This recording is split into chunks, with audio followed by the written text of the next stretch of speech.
તળાજાના બોરડા ગામે પ્રાથમિક આરોગ્ય કેન્દ્રમાં મોડી રાતે લાગી હતી વિકરાળ આગ। બોરડા ગામે પ્લોટ વિસ્તારમાં આવેલ સરકારી હોસ્પિટલમાં મોડી રાતે આગ ભભૂકી ઉઠી હતી અને ધુમાડાના ગોટેગોટા નીકળી રહ્યા હતા। આ જોઈ જતા નાગરિકે સરપંચને જાણ કરાતા ગામ પંચાયતની ટીમ અને ગ્રામજનો દોડી ગયા હતા અને હોસ્પિટલની અંદર રાખેલ ફાયર સેફટીના સાધનો વડે આગ પર કાબૂ મેળવવા પ્રયાસ કર્યો હતો, પરંતુ આગે વધુ વિકરાળ સ્વરૂપ ધારણ કર્યું હતું। ત્યારે આસપાસથી પાણીની મોટર શરૂ કરી પાણીનો છંટકાવ કરવામાં આવી રહ્યો હતો। ત્યારે તળાજા ફાયર ફાઇટરે ઘટના સ્થળે પહોંચી પાણીનો છંટકાવ કરીને આગને કાબૂમાં લીધી હતી। શોર્ટ સર્કિટના કારણે આગ લાગી હોવાનું અનુમાન અને આગના કારણે ઘણોબધો સામાન બળીને ખાખ થઈ ગયો।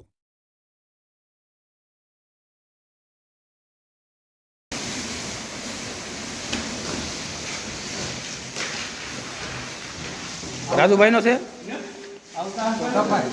હે